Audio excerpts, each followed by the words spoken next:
Hello friends, स्पर्धा परीक्षा गणित या विषयासाठी एकचल समीकरणे हा जो टॉपिक आहे त्याच्यावर आधारित काही सराव प्रश्न या व्हिडिओमध्ये आपण पाहूया। या घटकामध्ये एकचल समीकरणे याचा अर्थ असं समीकरण ज्याच्यामध्ये एक चल असतं त्या संकल्पनेचा उपयोग करून आपल्याला दिलेली शाब्दिक उदाहरणं सोडवायची असतात। तर त्यावर आधारित काही सराव प्रश्न या व्हिडिओमध्ये आपण पाहूया। सुरुवात करू पहिल्या प्रश्नापासून।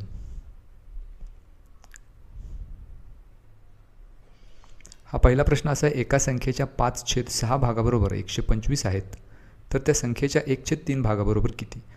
आता इथं एकचल समीकरणाचा आपल्याला उपयोग करायचा आहे या प्रश्नाचं उत्तर मिळवायला। याच्यासाठी पर्याय दिलेत 12, 9, 10 की 50। तर ह्या 4 पर्यायापैकी योग्य उत्तर शोधायला पहिल्यांदा हे उदाहरण आपल्याला सोडवावं लागेल। मग इथं एक घटक आपल्याला असा दिला आहे, एका संख्येच्या, आता ती एक संख्या कोणती ते माहिती नाही, त्याच्यासाठी अक्षर घेऊया x, म्हणजेच हे झालं चल। तर हे एकच चल आपण हे उदाहरण सोडवण्यासाठी वापरणार आहोत, म्हणून या चलापासून जे समीकरण आपण तयार करणार त्याला म्हणायचं एकचल समीकरण, आणि मग ते सोडवून त्या प्रश्नाचं उत्तर आपण मिळवू शकतो। मग ती संख्या x आहे, याच्या 5/6 भागाबरोबर, याचा अर्थ याचा 5/6 भाग काढायला याला 5/6 गुणायचं आणि त्याच्या बरोबर आहेत 125, बरोबर लिहायचं 125। हे झालं समीकरण तयार, आणि याच्यामध्ये एकच चल आहे म्हणून हे झालं एकचल समीकरण। आता हे समीकरण सोडवायचं म्हणजे त्याच्यामध्ये जे चल आहे त्याची किंमत काढायची, म्हणजे xची किंमत काढायची। मग त्याच्यासाठी 5/6 आपण उजव्या बाजूला घेऊया, त्याचा व्यस्त होईल 6/5। मग इथं 5 ने 125ला जर भाग घालवला तर 5 दुने 10, 5 5 25, मग 25 गुणिले 6 150 मिळेल। ही xची किंमत आपल्याला मिळाली, पण xची किंमत विचारली नाही, आपल्याला विचारले त्या संख्येच्या 1/3 भागाबरोबर किती, म्हणजेच त्या संख्येचा 1/3 भाग किती। मग ती संख्या x आहे, त्याचा 1/3 काढायचा, म्हणजे xला 1/3 गुणायचं। आता xची किंमत आपण इथं काढलेली 150, ती इथं ठेवूया, गुणिले 1/3। मग आता 3 जर 150ला भाग घालवला तर 50चा भाग जाईल, याचा अर्थ त्या संख्येचा 1/3 भाग 50 असेल। हा पर्याय आपल्याला पर्याय क्रमांक 4 मध्ये दिला आहे, त्यामुळे या प्रश्नाचं उत्तर पर्याय क्रमांक 4।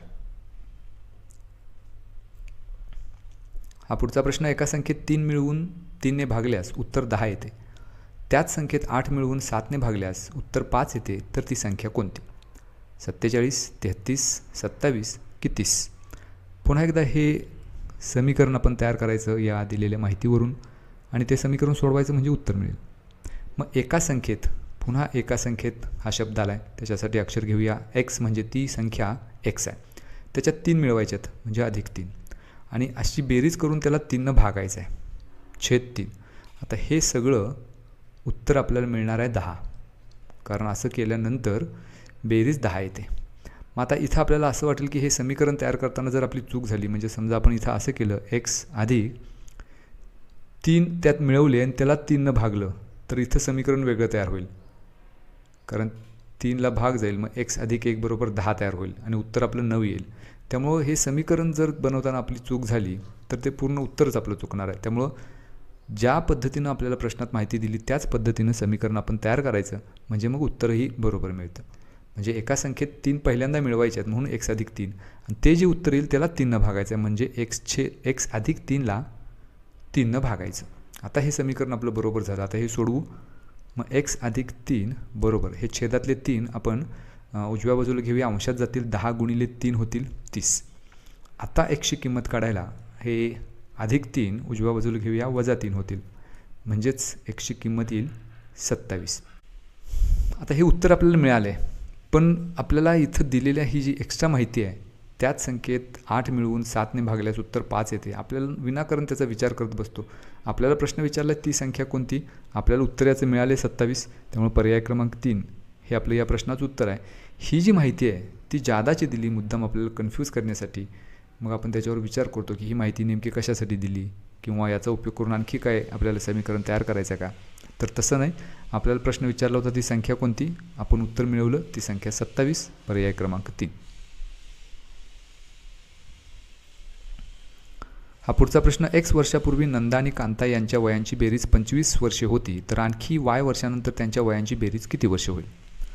4 पर्याय दिले, त्यातला पहिला x अधिक 2y अधिक 25, दुसरा 2x अधिक y अधिक 25, तिसरा 2x अधिक 2y अधिक 25, आणि चौथा पर्याय 2xy अधिक 25। आता इथं 2 व्यक्ती आहेत, नंदा आणि कांता।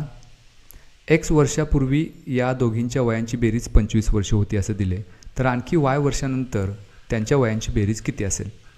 तर हा असा प्रश्न विचारला आहे. तर नंदा आणि कांता या दोघींच्या वयांची बेरीज x वर्षापूर्वी 25 होती. मग आज त्यांचं वय किती असेल हे कसं काढायचं? तर 25 अधिक x अधिक x, हे अधिक x 2 वेळा का मिळवलं? तर समजा आपण असं गृहीत धरूया की नंदाचं वय 15 वर्ष आहे आणि कांताचं वय 10 वर्ष आहे, म्हणजे त्या दोघींच्या वयांची बेरीज 25 झाली. आता आणखी x वर्षानंतर त्यांचं वय किती होईल? तर 15मध्ये x मिळवावं लागेल, कारण नंदाचं वय वाढणार आहे x वर्षानं, कांताचंही वय वाढणार आहे x वर्षानं, त्यामुळं 2 वेळा x मिळवावे लागतील. म्हणजेच आज त्या दोघींच्या वयांची बेरीज होईल 25 अधिक x म्हणजेच 2x. ही बेरीज झाली त्या दोघींच्या आजच्या वयांची. आपल्याला विचारलं की y वर्षानंतर त्यांचं वय किती असेल. मग y वर्षानंतर त्यांचं वय जर आपल्याला काढायचं असेल तर आजचं जे वय आहे म्हणजे 25 अधिक 2x, त्याच्यात आणखी y 2 वेळा मिळवायचं आहे, कारण y वर्षानंतर दोघींचीही वयं yनं वाढलेली असणार आहेत, त्यामुळे y अधिक y हे 2 वेळा आपण मिळवायचं. म्हणजे उत्तर आपल्याला मिळेल 25 अधिक 2x अधिक y म्हणजेच 2y. हे आपलं उत्तर.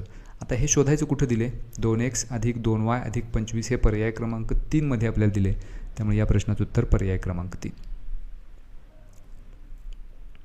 हा पुढचा प्रश्न, जर 7/8 भागिले 21/40 बरोबर 17.5x तर x ची किंमत किती? हे 4 पर्याय आहेत. 10.5, 1.05, 0.105 की फक्त 105. मग आता जी आपल्याला बैजिक राशी आपल्याला दिली आहे ते आपण लिहून घेऊ. 7/8 इथं भागाकाराच्या ऐवजी मी जर गुणाकार चिन्ह लिहिलं तर पुढची जी संख्या आहे त्याचा व्यस्त करायचा, म्हणजे 21/40 त्याचा व्यस्त होईल 40/21 बरोबर 17.5/x. हे समीकरण आहे तसंच. आता इथं भागाकाराच्या ठिकाणी गुणाकार चिन्ह आपण अशासाठी केलं की 7नं आपण 21ला तर भाग घालवू शकतो, 7×3 कारण त्या दोन्हीच्या मध्ये गुणाकाराचं चिन्ह आहे. 8नं 40ला भाग घालवू शकतो, 8×5 त्यामुळे इकडे अंशात शिल्लक राहील 5/3 बरोबर 17.5/x. आता तिरकस गुणाकार करूया. 5 गुणिले x म्हणजेच 5x बरोबर 17.5 गुणिले 3. मग x ची किंमत आपल्याला काढायची आहे. उजव्या बाजूला 17.5 गुणिले 3 आहे तसंच ठेवूया आणि 5 छेदामध्ये घेऊया, कारण ते उजव्या बाजूला गेल्यानंतर छेदात जाईल. 5नं 17.5ला भाग घालू, 5×1=5, 5×3=15, दशांश चिन्ह 2 शिल्लक राहील 25 होतील, 5×5=25. मग 3.5 गुणिले 3 उत्तर येईल 10.5. ही झाली x ची किंमत जी आपल्याला दिली पर्याय क्रमांक 1 मध्ये, त्यामुळे या प्रश्नाचं उत्तर पर्याय क्रमांक 1. जर x अधिक 3/4 बरोबर 4x वजा 2/9 तर x बरोबर किती? 5 वजा 3, 3 की 9? पुन्हा एकदा एक अल्जेब्रिक एक्सप्रेशन आपल्याला दिले. x अधिक 3/4 बरोबर 4x वजा 2/9. आता याच्यामध्ये एकच चल आहे x, त्याचीच किंमत काढायची आहे. मग इथं बरोबर चिन्हाच्या दोन बाजूला 2 वेगवेगळी पद आहेत. तिरकस गुणाकार करूया, म्हणजे 9नं x अधिक 3ला गुणू, 9× x अधिक 3 होईल बरोबर 4नं 4x वजा 2ला गुणूया, 4× 4x - 2. आता 9 गुणिले x म्हणजेच 9x अधिक 9 गुणिले 3 27. आता 4नं कंसाच्या आत गुणूया, 4 गुणिले 4 16x वजा 4 दुणे 8. मग 27 वजा 8 डाव्या बाजूला घेऊया, अधिक 8 होतील बरोबर 16x अधिक 9x उजव्या बाजूला घेतल्यानंतर वजा 9x होतील. मग 27 अधिक 8 35 बरोबर 16x वजा 9x उत्तर मिळेल 7x. आता x ची किंमत काढायची आहे. 7 आपण जर डाव्या बाजूला घेतले तर छेदात जातील, म्हणजे 35/7 होतील बरोबर x. 7नं भाग घालू, 7×1=7, 7×5=35 म्हणजे x ची किंमत येईल 5. हे आपल्याला दिले पर्याय क्रमांक 1 मध्ये, त्यामुळे या प्रश्नाचं उत्तर पर्याय क्रमांक 1. हा पुढचा प्रश्न, 50 पैशांना 1 याप्रमाणे काही पेरू आणि 5 रुपयाला 1 याप्रमाणे काही सफरचंद विकत घेतली. तेव्हा 26 रुपयाला 25 फळे विकत घेता आली, तर किती सफरचंद विकत घेतली? 3, 4, 5 की 6? मग आता इथं सफरचंद किती विकत घेतली हे आपल्याला काढायचं आहे. इथं 2 फळं आहेत, पेरू आणि सफरचंद.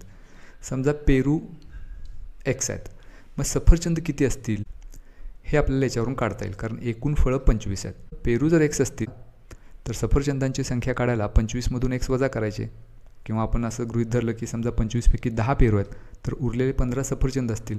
म्हणजेच जर x पेरू असतील तर सफरचंदांची संख्या असेल 25 वजा x.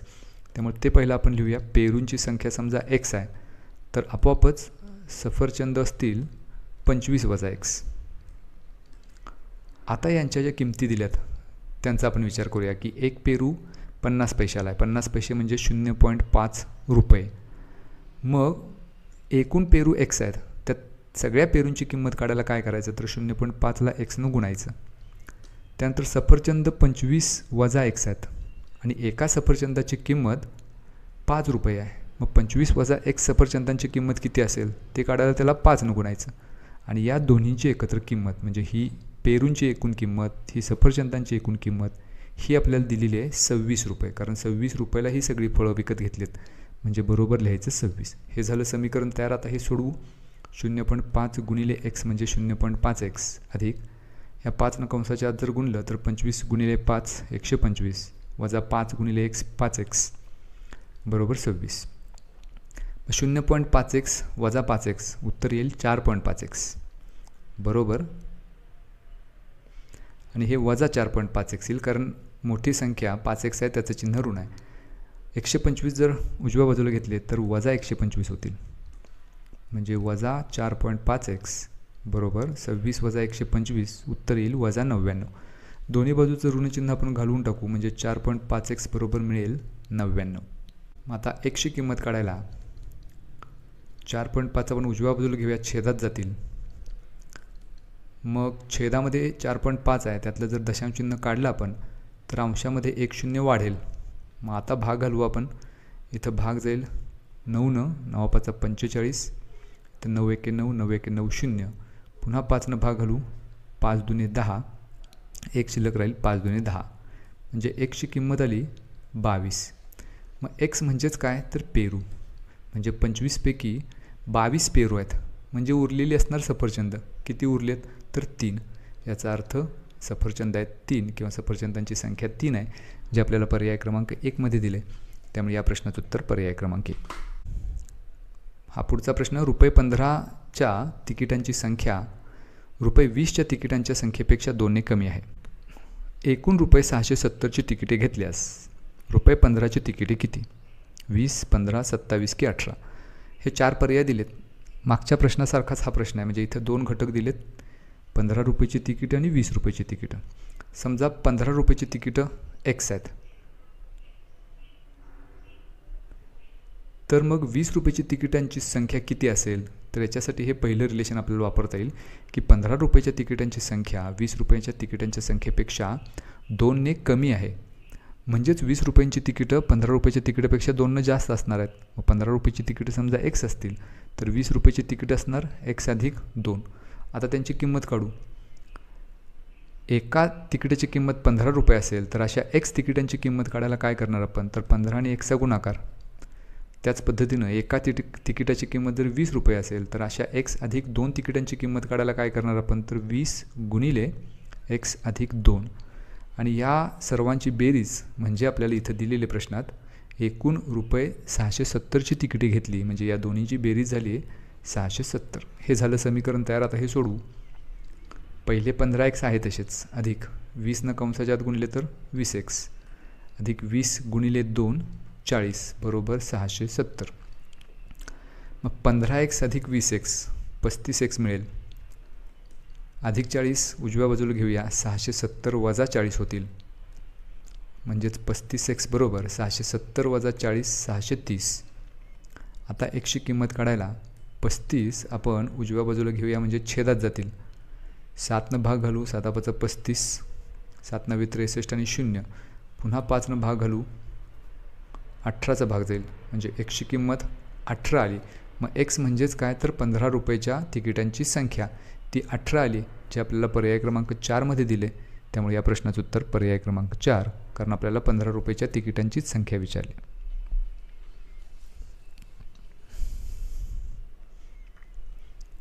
पुढचा प्रश्न. 3 अपूर्णांकांचा छेद समान असून अंशस्थानी अनुक्रमे 10, 11 व 13 आहेत. या अपूर्णांकांची बेरीज 2 येते तर छेदस्थानी किती? 12, 15, 16 की 17? आता छेदस्थानी संख्या किती हे विचारले आणि इथं प्रश्नात सुरुवातीला दिले की छेद समान आहे. मग तो समान छेद आपण x गृहीत धरूया. म्हणजे पहिला अपूर्णांक त्यातला पहिला अंश 10 आहे, म्हणजे पहिली संख्या होईल 10/x. दुसऱ्या अपूर्णांकांचा अंश 11 आहे, छेद समानच असणार आहे x. तिसऱ्या अपूर्णांकांचा अंश 13 आहे आणि छेद x. आता या सर्वांची जी बेरीज आहे ती आपल्याला दिलेली आहे 2. त्यामुळे हे समीकरण आपलं तयार झालं. आता हे सोडवू. इथं तिन्ही अपूर्णांकांचा छेद समान असल्यामुळं तो आपण एकदाच लिहूया आणि अंशांची करू बेरीज. म्हणजे 10 + 11 + 13 बरोबर 2. मग 10 + 11 + 13 यांची जर बेरीज आपण केली तर ती 34 येते आणि x जर उजव्या बाजूला घेतले तर 2 × x होईल. आता xची किंमत काढायला 2 आपण डाव्या बाजूला घेऊया, म्हणजे ते छेदात जातील. 34/2 होतील बरोबर x. आता 2 नं 34ला जर भाग घालवला तर किंमत येईल 17, म्हणजे x बरोबर 17. याचा अर्थ त्या 3 संख्यांचा छेद जो आहे तो 17 असेल, जे आपल्याला दिले पर्याय क्रमांक 4 मध्ये. त्यामुळे या प्रश्नाचं उत्तर पर्याय क्रमांक 4. हा पुढचा प्रश्न. एका संख्येची 9 पट व 5 पट यातील फरक 144 आहे, तर त्या संख्येची 2/3 पट किती? 28, 30, 24 की 36? आता एका संख्येची, पुन्हा एकदा एक संख्या आली आहे, त्याला आपण गृहीत धरूया x. त्याची 9 पट करायची आहे म्हणजे 9x झाले. त्यानंतर त्याच संख्येची 5 पट पण करायची आहे म्हणजे 5x. आणि यातला फरक काढायचा म्हणजे यांची करायची वजाबाकी. तो फरक दिला 144 म्हणजे बरोबर 144. हे झालं आपलं समीकरण तयार. आता हे सोडवलं की आपल्याला उत्तर मिळेल. तर 9x + 5x 4x बरोबर 144. मग xची किंमत काढायला 4 आपण उजव्या बाजूला घेऊया, छेदात जाईल. 4 नं भाग घालू, 4 × 3 = 12, 2 शिल्लक राहील, 4 × 7 = 24. मग x बरोबर 36 आहे आणि 36 पर्याय आपल्याला चौथा इथं दिसतोय. पण ती संख्या कोणती असं विचारलं नाही, त्या संख्येची विचारली 2/3 पट. म्हणजे 36ची आपल्याला 2/3 पट काढायची आहे, म्हणजे त्याला 2/3 नं गुणायचं. मग छेदामध्ये 3 आहे, त्यानं जर भाग घालवला 36ला तर 12चा भाग जाईल आणि अंशामध्ये 12 आणि 2चा गुणाकार मिळेल 24. याचा अर्थ त्या संख्येची 2/3 पट असणार आहे 24. त्यामुळे उत्तर आपलं असेल पर्याय क्रमांक 3 24. त्यामुळे प्रश्न पूर्ण न करता आपण अर्ध्यावरच जर उत्तर लिहिलं तर आपल्याला ते चुकीचं उत्तर मिळतं आणि तसा जो पर्याय असतो तोही दिलेला असतो 4मध्ये कुठंतरी. त्यामुळे आपला हा फसवा थोडासा प्रश्न आहे. त्यामुळे पूर्ण प्रश्नाचं उत्तर मिळवल्यानंतरच आपण आपला पर्याय निश्चित करायचा. हा पुढचा प्रश्न. रामरावांनी एक शिलाई मशीन हप्त्यावर खरेदी केले. प्रथम त्यांनी रोख रुपये 1000 दिले, उरलेले रुपये 6000 हे 5 हप्त्यांमध्ये दिले. प्रत्येक हप्ता मागील हप्त्यापेक्षा रुपये 50ने कमी होता, तर पहिला हप्ता किती होता? 1100 रुपये, 1300 रुपये, 1250 की 1150? तर कधीकधी असा एखादा प्रश्न असतो ज्याचं उत्तर आपण पर्यायावरून सुद्धा मिळवू शकतो. म्हणजे इथं 4 पर्याय जे दिलेत त्यातला एक पर्याय आपण घ्यायचा आणि त्या प्रश्नामध्ये दिलेल्या माहितीनुसार ते सोडवत जायचं. जसं की इथं आपल्याला असं दिले की प्रथम त्यांनी 1000 रुपये दिले आणि उरलेले 6000 रुपये हे 5 हप्त्यांमध्ये फेडलेले. मग खाली दिलेल्या 4 पर्यायामध्ये असा कोणता पर्याय आहे जे 5 हप्त्यामध्ये फेडल्यानंतर 6000 रुपये होतात आणि तिथं कंडिशन अशी दिली की प्रत्येक हप्ता मागील हप्त्यापेक्षा 50ने कमी होता? मग एक पर्याय घेऊ. समजा 1100 हे आपलं उत्तर असायचं असेल तर पहिला हप्ता 1100 झाला, दुसरा हप्ता होईल मग 1050 कारण त्याच्यापेक्षा 1 कमी घ्यायचा आहे, तिसरा हप्ता मग होईल 1000, चौथा हप्ता होईल 950, पाचवा हप्ता 900.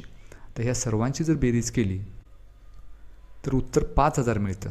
ते आपल्याला 6000 मिळायला पाहिजे. त्यामुळे पर्याय क्रमांक 1 हे काय आपलं उत्तर नाही. दुसरा पर्याय चेक करूया. 1300. पहिला हप्ता 1300 असेल तर दुसरा त्याच्यापेक्षा 50 कमी म्हणजे 1250, तिसरा असेल 1200, चौथा 1150 आणि पाचवा 1100. आता ह्या सर्वांची बेरीज करू. 5 आणि 5 10 चा 1, 3 आणि 4 7 आणि 3 10 चा 1, 6000. म्हणजे 1300 हा पहिला हप्ता घेतला तर या दिलेल्या अटीनुसार म्हणजे प्रत्येक हप्ता 50 रुपयाने कमी या अटीनुसार त्या सर्व हप्त्यांची बेरीज 6000 होते. याचा अर्थ पर्याय क्रमांक 2 हे आपलं उत्तर आहे. आता पर्याय क्रमांक 2 मध्ये उत्तर मिळाल्यानंतर पुढचे पर्याय चेक करण्याची गरज नाही. आपलं उत्तर पर्याय क्रमांक 2.